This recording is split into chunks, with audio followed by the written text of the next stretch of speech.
Hello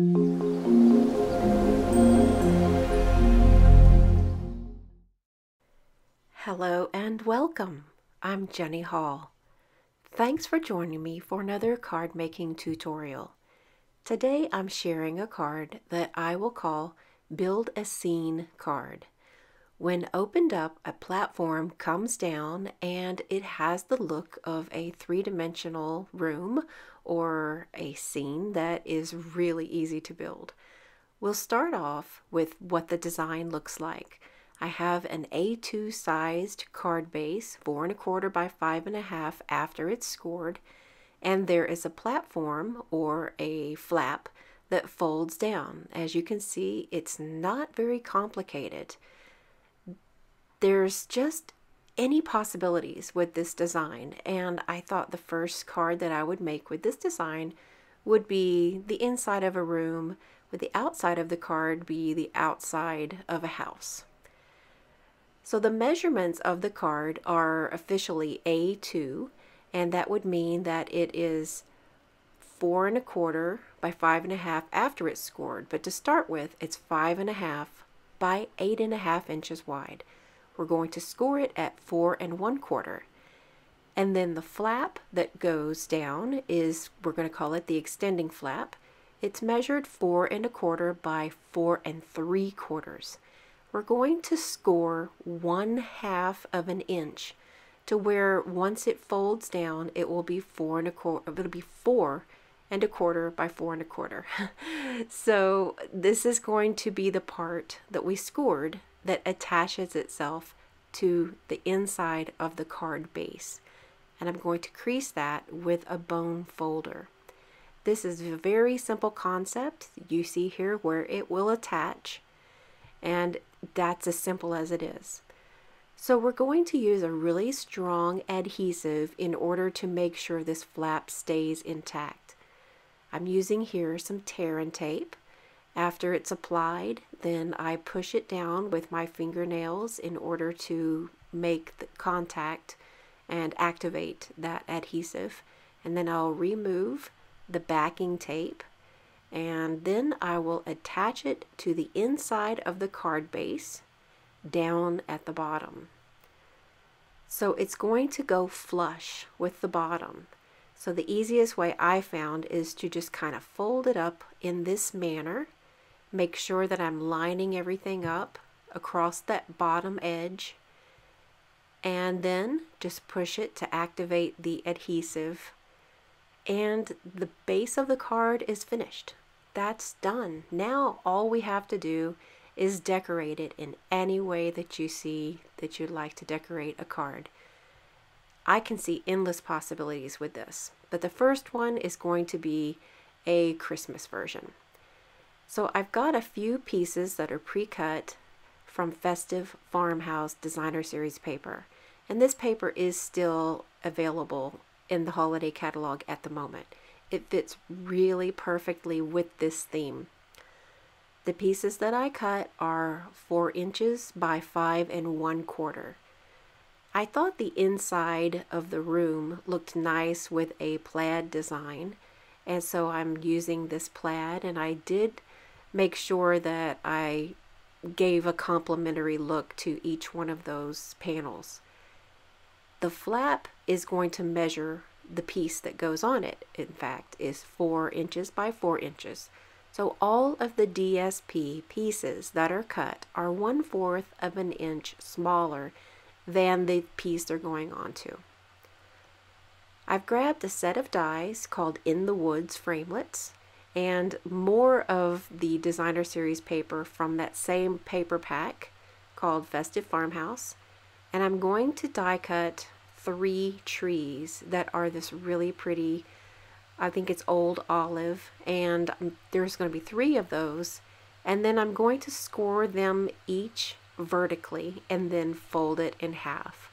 I'll crease the fold as well as I can because there are some pop out branches with this tree die, and it gives a more natural look.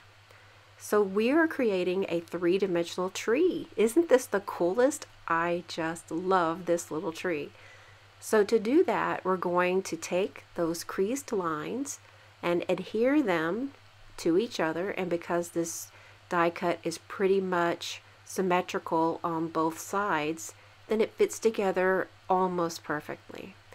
Just make sure you turn it around the back to make sure that all the adhesive is activated, and then leave that back side just plain, because here we're going to add it to the inside right hand side of the card. I'm using liquid glue so that I can make sure it makes very, very good contact.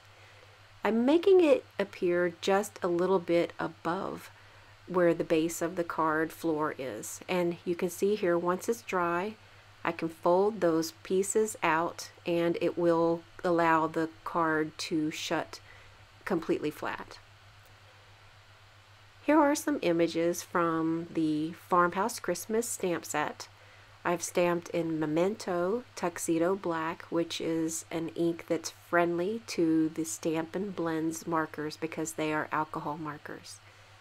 I want the truck itself to have a little bit of a distressed look, so I am leaving some areas of the truck not colored, and then taking some of this color lifter and pushing back some of the color down into the paper to give it a more natural look. All of the colors that I've listed are on the screen, all the colors I've used, sorry.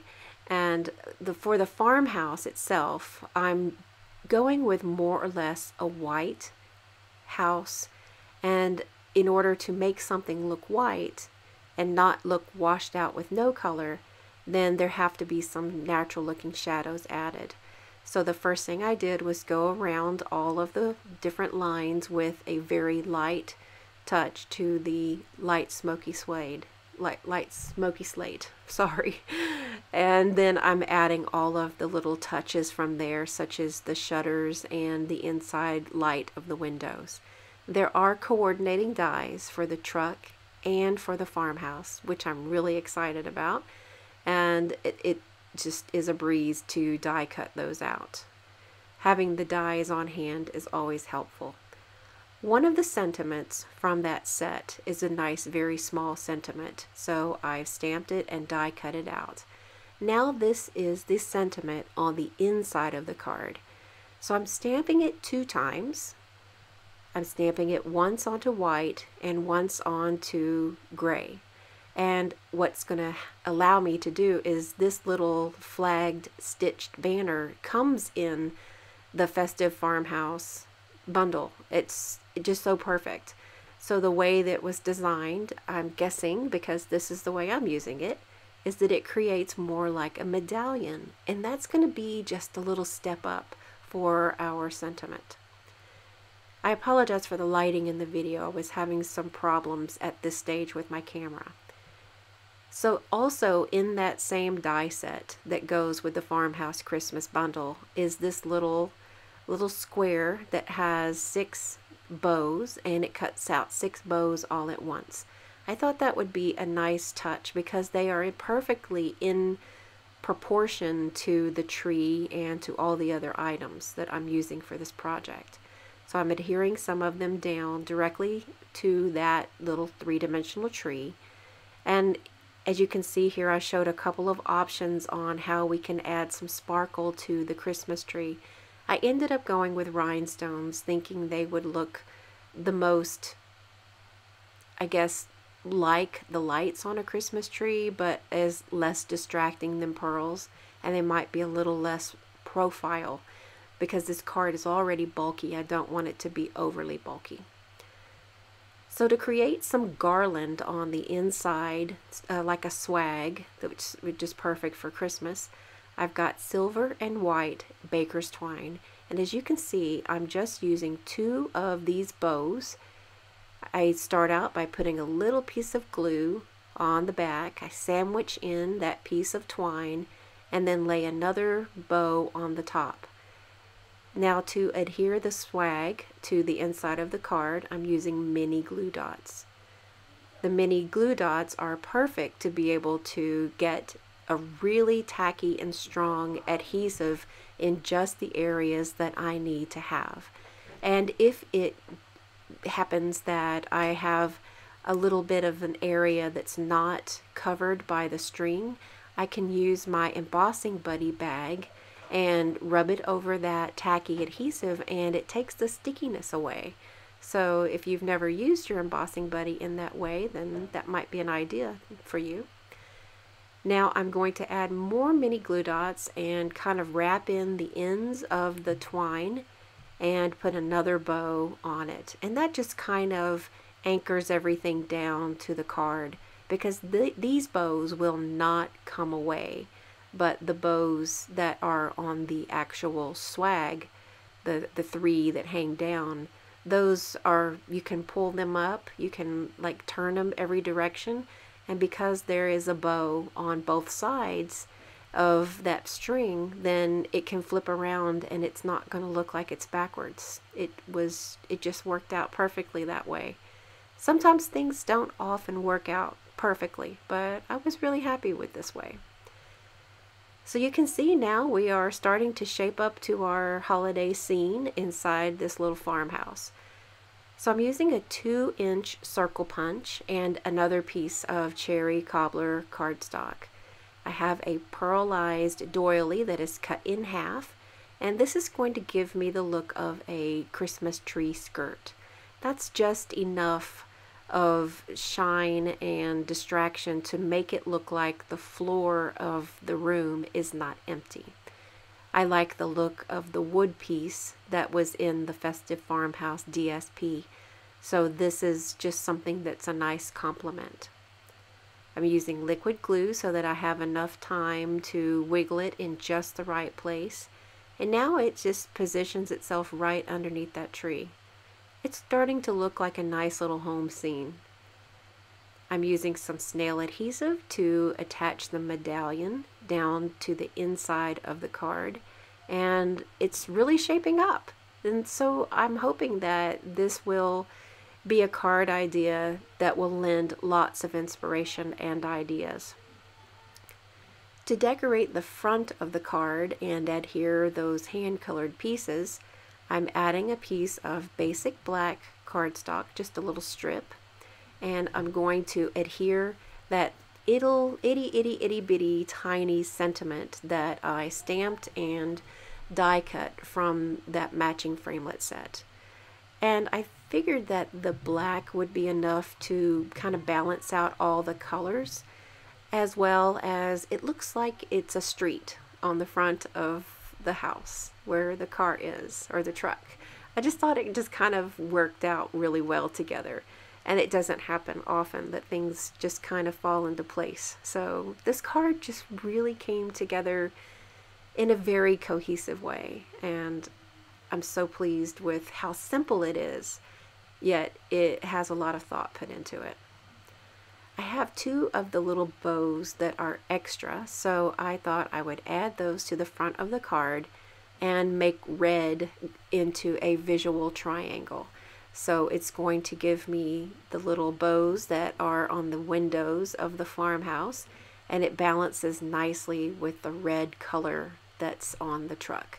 And they are the same color. They're both created from cherry cobbler. So here's the final look, and I did, you'll see in the photographs at the end, I did add a punch area to the bottom floor that is going to be for writing the sentiment. But this is so simple, yet it's so special that when I send this card out, I know someone's going to love it and they're going to want to display it, open up. So now it's time for you to get crazy with this and think of all the ideas that you can share and make your handmade cards to send for Christmas. This is definitely not a beginner's project. This is for someone who's got their feet in the deep end of the pool, but I think anybody can make it. Thank you all so much for joining me today. All of the supplies are available today in my online store. And I thank you so much for supporting me with your purchases, and I am so excited to see what you guys do with this. Thanks for watching the video. See you next time.